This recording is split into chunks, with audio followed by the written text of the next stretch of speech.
اور فارسی نسل کا وہ میری اہل بیت سے، اس لیے میری گزارش ہے بے وقوف نہ بننا، ان سے کام پوچھو، کام کیا وہ بتاؤ، لڑاؤ نہیں۔ ویسے میرا کوئی عنوان سیاسی نہیں ہے، میں کوئی سیاسی آدمی بھی نہیں ہوں، لیکن اتنا ضرور ہے نظر سب پر رہتی ہے، اس لیے ہم آپ کی رہنمائی کرنا چاہتے ہیں، آپ کی رہنمائی کرنا چاہتے ہیں۔ یہ بے وقوف نہ بنے، منافق ہے وہ لوگ، غدار ہے وہ لوگ، ملک کے، ملت کے، مذہب کے، جو قوم کو تقسیم کرنا چاہتے ہیں۔ ایک حدیث سن لے، سد الفاظل فخر الاماثل، سیدنا سید نعیم الدین مراد آبادی رحمۃ اللہ علیہ لکھتے ہیں حدیث پاک کہ جو میری امت کو لڑائے، اللہ کے رسول نے فرمایا جو میری امت کو لڑائے، دراڑ پیدا کرے، آقا فرماتے وہ شیطان کی اولاد سے انسان کا، اور دوسروں کی برادری پوچھنے والے رسول اللہ کہہ رہے ہیں کہ تیری برادری کیا ہے، امت کو لڑانے والے حضور کہہ رہے ہیں کہ تو شیطان کا بیٹا ہے، حضور فرمائے۔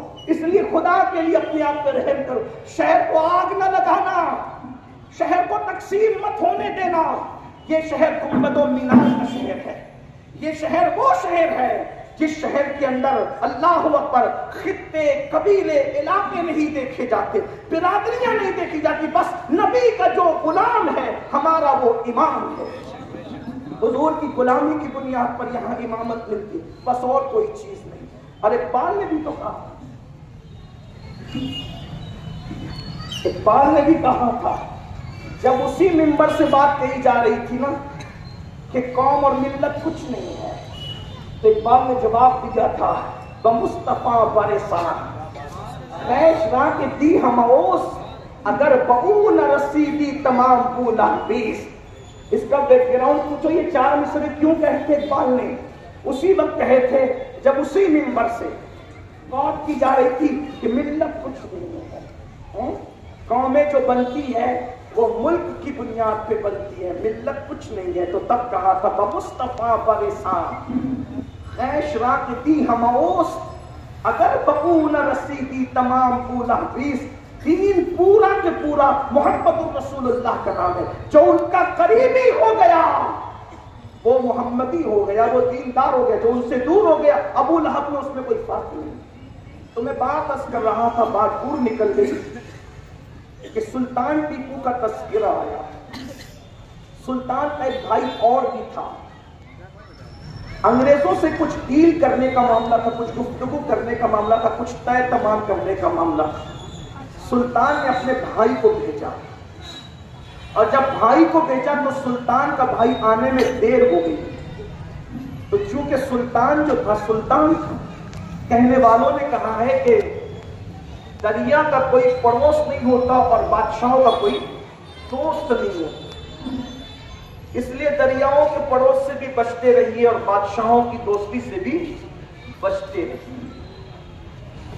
کوئی دوست نہیں ہوتا بادشاہ کا اور کوئی پڑوس نہیں ہوتا تھا۔ دیکھ لیں بیچارے بستے ہیں ندی کے کنارے، چند مہینوں کے بعد کیا حال ہوتا، کیا کیفیت ہوتی ان لوگ، اس لیے کوئی پڑوس اس کا نہیں ہوتا، اس لیے نہ دریا کنارے بسو اور نہ شاہوں کی دوستی اختیار۔ اور یوں تو سنیوں کا تعلق شاہوں سے کبھی رہا ہی نہیں، ہمارا تعلق تو ہمیشہ فقیروں سے رہا، ایسے درویشوں سے ملتا ہے ہمارا شجرہ جن کے قدموں میں کہیں تاج پڑے رہتے ہیں۔ بارہ سلطان کا بھائی آنے میں دیر ہو گیا، لوگوں نے کان بھرنے شروع کیے، سلطان گھر میں آ کر کے ادھر سے ادھر، ادھر سے ادھر ٹہل میں۔ ماں تو ماں ہوتی ہے، سلطان کی ماں ہو کے فقیر کی ماں ہو، ماں نے بیٹے کو بے چین دیکھا، میرے لال بے چین کیوں ہے؟ سلطان نے کہا ماں تمہارے بیٹے نے میرا سر جھکا دیا، کیا وجہ؟ میرے دوستوں نے کہا کہ سلطان کا بھائی آنے میں دیر ہو رہی ہے، سلطان کا بھائی غدار تو نہیں ہو گیا؟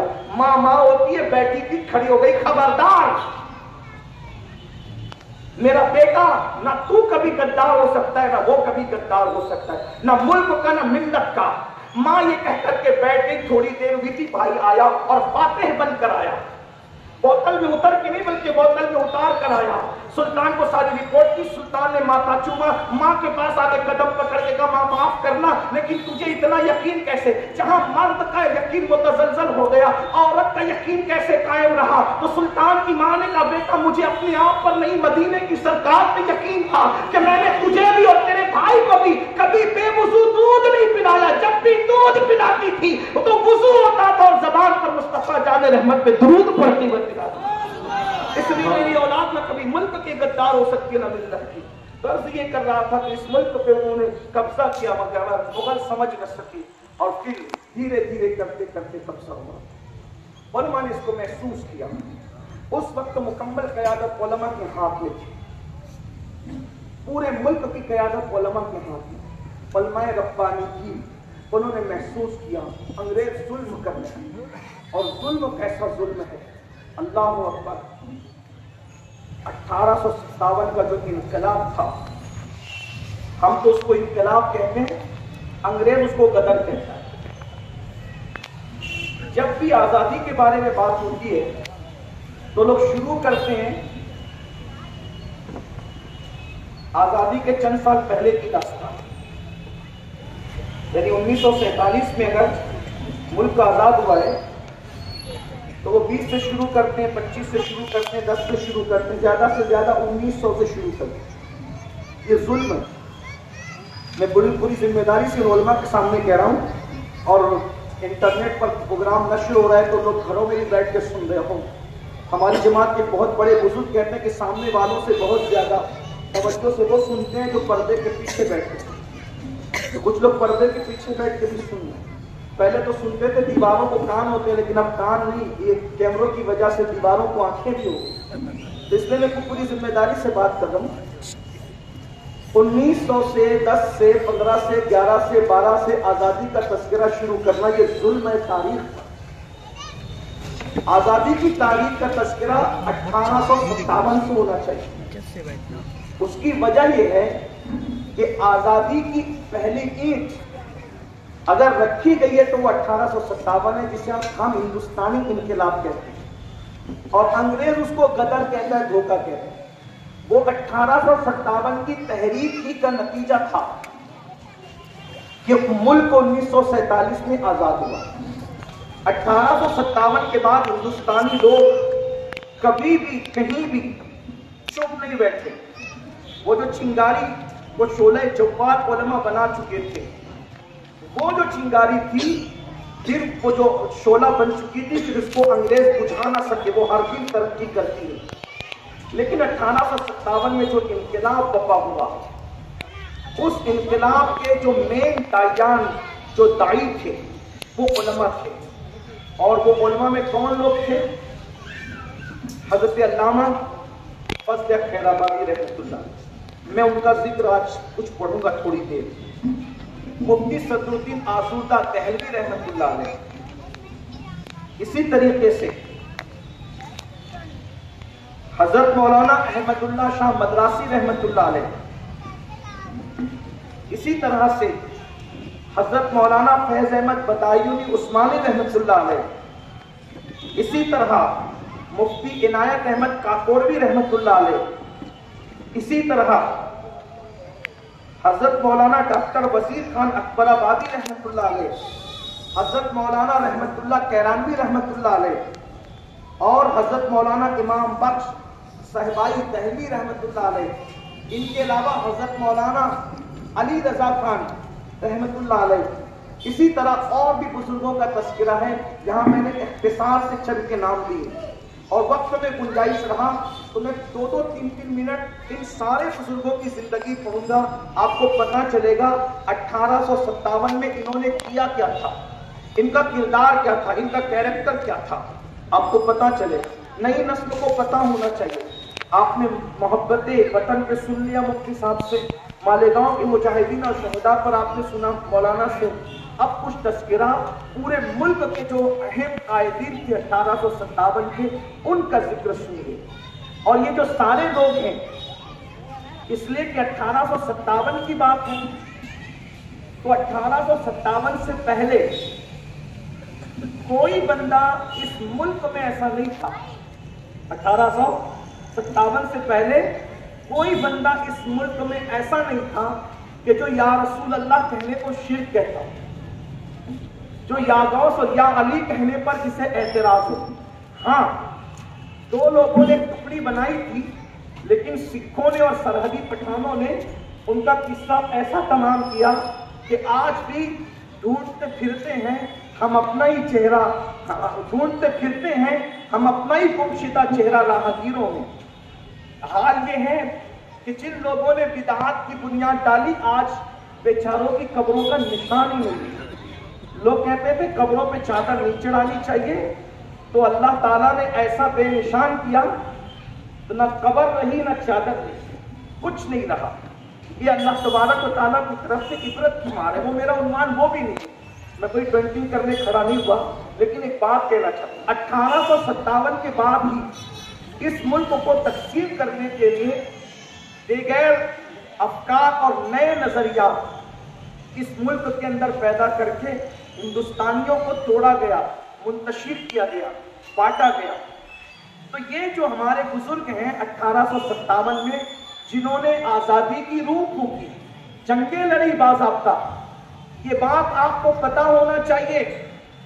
جن قائدین کے نام ابھی میں پڑھنے جا رہا ہوں، یہ صرف قلم سے شاعری کرنے والے لوگ نہیں تھے، یہ صرف تقریر کرنے والے لوگ نہیں تھے، یہ صرف ہاتھ چومانے والے لوگ نہیں تھے، یہ وہ لوگ تھے جن کو تقریر کرتے تھے، راتوں کو ذہن سازیاں کرتے تھے، اور جب میدان جنگ سجتا تھا انگریزوں کے خلاف، تو باضابطہ طور پر یہ فن حرب ضرب کے ماہرین ہوتے تھے، اور یہ میدان میں اتر کر باضابطہ طور پہ لڑتے تھے، اور سنت صدیقی، سنت فاروقی، سنت عثمانی اور سنت علوی، اور وہ سنت جس کے بارے میں بعد میں اقبال نے کہا نکل کر خانقاہوں سے ادا کر رسم شبیری، تو وہ سنتیں انہوں نے ادا کی ہے۔ پہلا نام میں پڑھ رہا ہوں حضرت مولانا مفتی صدر الدین آزردہ دہلوی رحمت اللہ تعالیٰ علیہ۔ یہ مفتی صدر الدین آزردہ یہ وہ شخص ہیں جو ہیں حضرت شاہ عبدالعزیز محدث دہلوی رحمت اللہ علیہ کے شاگرد، اور علامہ فضل امام خیر آبادی جو علامہ فضل خیر آبادی کے والد ہیں، ان کے یہ شاگرد ہیں۔ یہ کشمیری نسل تھی، ان کا وطن اصل جو ہے کشمیر تھا، لیکن یہ عالم فاضل ہونے کے بعد یہ دہلی کے صدر الصدور تھے۔ ایک مسلمان عالم کا انگریزوں کی حکومت میں صدر الصدور ہونے کا کیا مطلب ہے؟ یعنی ان کی صلاحیتیں کتنی تھی۔ آج ہم نے علماء کو صرف امامت تک محدود کیا، صرف مدارس تک محدود رکھا۔ اگر عالم بیچارہ کرانہ دکان کھول دے تو لوگ اس کے پیچھے نماز پڑھنا چھوڑ دیتے ہیں۔ ہماری قوم کی فکر اس قدر زوال پذیر ہو گئی۔ بھائی کیوں؟ تو کہا وہ تو تجارت کرتے ہیں، مولانا کو تو مسجد میں رہنا چاہیے۔ میں نے کہا جب انبیاء کا امام بازار میں کھڑے رہ سکتا ہے تجارت کے لیے، تو تیرا امام بازار میں نہیں کھڑا رہ سکتا؟ تیرے امام کی حیثیت کیا بھائی؟ وہ تو ہم انبیاء کا امام ہے، تو تجارت کے لیے صرف مچھلی بازار تک آنے کی بات نہیں، اسلام پورے کی بات نہیں، تجارت کے لیے نبیوں کا امام مکے سے ملک شام تک کا سفر طے کرتا ہے۔ اس لیے اپنی سوچ بھی بدلو، اپنی فکر بھی بدلو، یہ فکر کہیں نہ کہیں زوال پذیر فکر ہے۔ تو صدر الصدور کے عہدے پر فائز تھے، اور اس کے بعد چونکہ خاندانی طور پر پورا خاندان بہادر تھا، سرمایہ دار تھا، آپ کو حیرت ہوگی کہ مفتی صدر الدین آزردہ رحمت اللہ تعالی علیہ باوجود کہ ان کا جو عقیدہ ہے وہ ہمارے عقیدے کے ہے، اہل سنت و جماعت کے، کیونکہ شاہ عبدالعزیز کے شاگرد ہیں، فضل امام رحمت اللہ علیہ کے شاگرد ہیں، اور یہ صاحب سلسلہ ہیں۔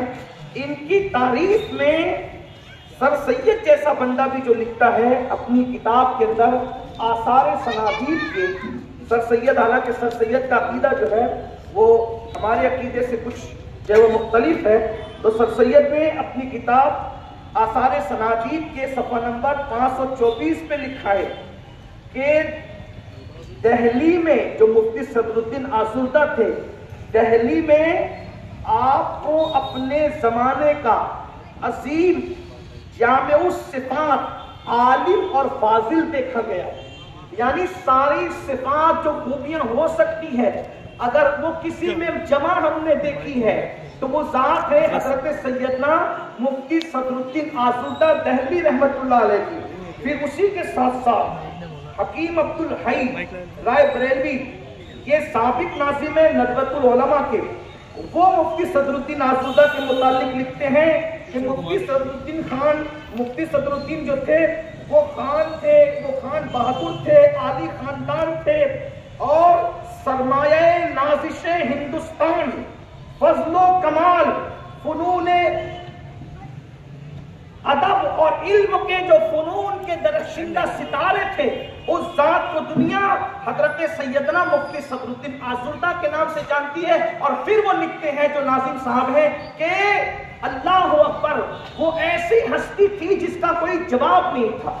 اب یہ مفتی صدر الدین آزردہ کا حال یہ تھا کہ آپ نے 1857 کے انقلاب میں جو حصہ لیا، وہ آپ کا حال یہ تھا کہ آپ نے جو ہے وہ بہادر شاہ ظفر ان کو تیار کیا۔ اسی طریقے سے آپ نے علاقوں کا دورہ کیا، اور دورہ کرنے کے بعد آپ جگہ جگہ خطاب کرتے، آپ لوگوں کے درمیان جو ہے وہ جاتے، اور جانے کے بعد باضابطہ طور پر آپ لوگوں کو ابھارتے آزادی کے حوالے سے۔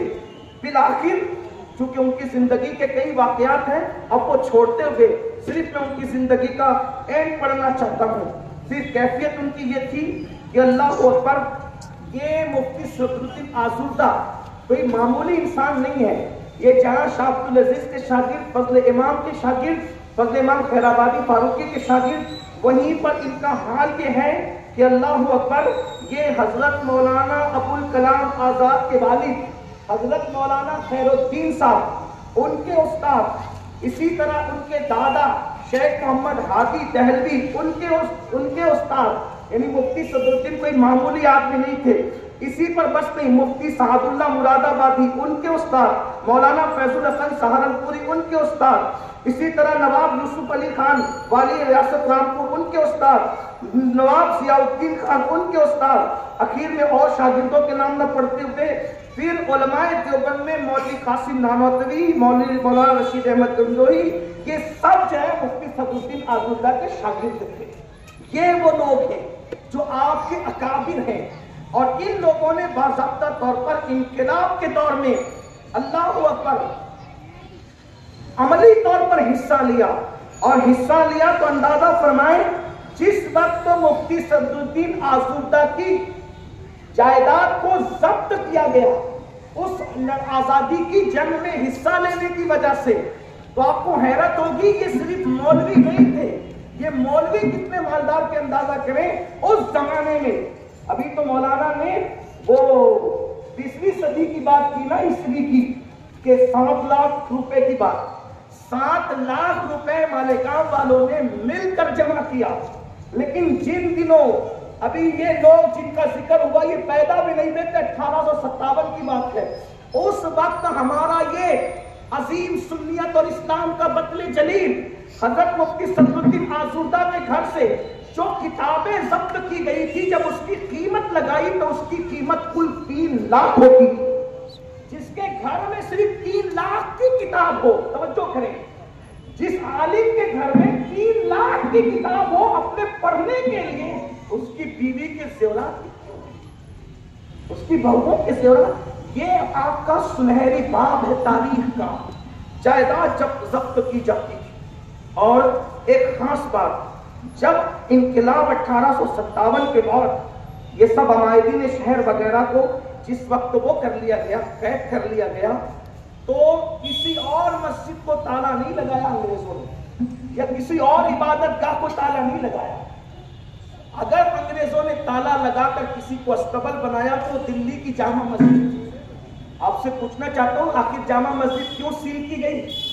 اس لیے کہ ساری سرگرمیاں جامع مسجد سے ہوتی تھی، اور مسجد میں کون آتے ہیں یہ آپ کو پتا ہے۔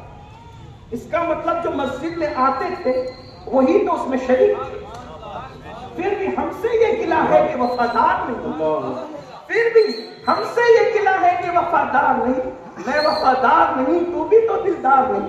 اندازہ فرمائے، یہ مسجد والے لوگ تھے، توجہ کریں، دلی کی جامع مسجد سے انقلاب کا فتویٰ پڑھا گیا، جہاد کا فتویٰ پڑھا گیا۔ سب سے پہلے جس نے فتویٰ پڑھا وہ ذات حضرت سیدنا علامہ فضل خیر آبادی رحمت اللہ علیہ کی ذات، اور اس پہ جو دستخط کی گئی وہ سارے لوگ تھے۔ میں بھی ابھی فضل رحمت اللہ علیہ کا ذکر کروں گا، لیکن بہرحال جامع مسجد کو استقبال بنایا گیا، اور اس کے بعد جو ہے پھر یہ ہوا کہ حضرت مفتی صدر الدین آزردہ رحمت اللہ علیہ نے قید اٹھائی بہت ظلم سے۔ ظلم کیا تھے بتائیں؟ اللہ اکبر، مسلمانوں پہ ظلم یہ تھا کہ سور ذبح کر کے ان کے سامنے کمرہ پوت دیا، پوتنا سمجھتے ہیں نا، زمین کو پوت دیا جاتا تھا، لیپ دیا جاتا تھا سور کے خون سے، اور مسلمانوں کو کہا جاتا تھا اس کو چاٹو، اور ہندوؤں کے لیے گائے ذبح کر کے خون سے کمرہ پوت دیا جاتا تھا، اور ہندوؤں کو کہا جاتا تھا اس کو چاٹو۔ یعنی صرف وہ جسمانی اذیت نہیں بلکہ روحانی اذیت دیتے۔ اللہ کے یہ بندے لوگوں نے بڑے صبر و سکون کے ساتھ وہ مصیبتیں اٹھائیں، اور اٹھانے کے بعد پھر یہ ہوا کہ حضرت مفتی صدر الدین آزردہ رحمت اللہ علیہ 81 سال کی عمر میں ربیع الاول شریف کی 24 تاریخ کو 16 جولائی 1868 کو دلی کے اندر آپ کا وصال ہوا، اور نصیب کیا تھا؟ حضرت نصیر ملت بدین خواجہ نصیر الدین چراغ دہلوی کے قدموں میں آپ کو دفن کیا گیا۔ یہ آزادی کے ہیرو لوگ ہیں جن کا نام کبھی نہیں پڑھا جاتا، جن کا نام کبھی نہیں لیا جاتا۔ پھر اس کے بعد حضرت علامہ فضل خیر آبادی کا تذکرہ تو آپ کئی مرتبہ سن چکے ہیں۔ 10:06 ہو رہے ہیں، انشاءاللہ تبارک و تعالی اللہ نے کبھی زندگی دی تو یہ جتنے نام پڑھے ہیں ان کا تذکرہ پھر ہوگا۔ اخیر میں بس اتنا کہنا چاہتا ہوں کہ ملک ہندوستان میں ڈر ڈر کے جینے کی ضرورت ہے۔ علم حاصل کیجیے، دولت کمائیے، اور جتنا حق اور قوموں کا ہے اتنا آپ کا بھی۔ اس میں لڑیے مت، جھگڑیے مت، تعصب مت کیجیے، بلکہ اس ملک میں ہمارے بزرگوں کی بڑی قربانیاں ہیں، ملک کو آباد کرنے سے لے کے ملک کو آزاد کرنے تک۔ اس لیے اس ملک میں حیران ہونے کی ضرورت نہیں، پریشان ہونے کی ضرورت نہیں۔ ملک کے ساتھ آپ کل بھی وفادار تھے، اب بھی آپ کو وفادار رہنا ہے، آئندہ بھی۔ اور ملک کے لیے ہمیں بہت کام کرنے، جیسے ہمارے پرکھوں نے کیا، ہمارے اسلاف نے کیا، ہمیں بھی بہت کام کرنے ہیں، اور کام کر کے آگے بڑھنا ہے، ترقی کا ذریعہ بننے، ملک کے نام کا ذریعہ بنیے، ملک کی ترقی کا ذریعہ بنیے۔ لوگ اپنے پہ الزام رکھتے ہیں، الزام کی کوئی حیثیت نہیں ہوتی، الزام کی کوئی حقیقت نہیں ہوتی۔ اپنے الزام کو قسم کھا کے دھلنے کی بجائے اپنے الزامات کو اپنے کردار سے دھلیے۔ اگر کوئی کہتا ہے مسلمان دہشت گرد ہے تو آپ اپنے اخلاق کو ثابت کر کے، اپنے اخلاق کا اظہار کر کے بتائیے کہ آخر غریب نواز کا غلام دہشت گرد کیسے ہو سکتا ہے، جس نے ہزاروں کو نہیں بلکہ لاکھوں کو کلمہ پڑھایا۔ لیکن ہندوستان کی تاریخ گواہ ہے، تقریباً 900 سال پہلے کی بات ہے کم و بیش، کہ غریب نواز نے ایک بندے کے چہرے پہ تماچا تک نہیں مارا اور لاکھوں کو کلمہ پڑھایا۔ محبوب الہی نے لاکھوں کو کلمہ پڑھایا، کسی کی تسبیح بھی نہیں ٹوٹی۔ توجہ کریں، محبوب الہی کے کردار سے کسی کی مالا بھی نہیں ٹوٹی، اور لاکھوں لوگ اسلام کے دامن میں آ گئے۔ تو ہم صوفیہ کے غلام ہیں۔ یہ صوفیہ کون؟ غریب نواز، محبوب الہی، قطب الدین بختیار کاکی، سرکار صابر کلیری، سرکار مخدوم اشرف جہانگیر سمنانی، یہ سب صوفیہ ہیں۔ حضرت شرف الدین یحییٰ منیری، یہ سب صوفیہ ہیں، ہم ان کے غلام ہیں۔ خواجہ نصیر چراغ دہلوی، حضرت بابا فرید گنج شکر، داتا علی حجویری، یہ سب صوفیہ ہیں، ہم ان کے غلام ہیں۔ اور 14ویں صدی میں جس امام نے یہ صوفیہ کا مسلک اپنے لب و لہجے میں پیش کیا، وہ کہتا ہے انہیں جانا، انہیں مانا، نہ رکھا غیر سے کام، للہ الحمد میں دنیا سے مسلمان گیا۔ یہ صوفیوں کا اپنے دور کے اندر بہترین ترجمان تھا، جس سے دنیا امام اہل سنت کہتی ہے، جو تصوف پہ بات کرتا ہے تو یوں کہتا ہے، پیش نظر وہ نوبہار، سجدے کو دل ہے بے قرار، روکیے سر کو روکیے، ہاں یہی امتحان ہے۔ وہ کہتا ہے اور بڑے مزے میں کہتا ہے، اے شوق کے دل یہ سجدہ گر ان کو روا نہیں، اچھا وہ سجدہ کیجئے کہ سب کو خبر نہ ہو۔ وہ کہتا ہے اللہ اکبر، کانٹا میرے جگر سے غم روزگار کا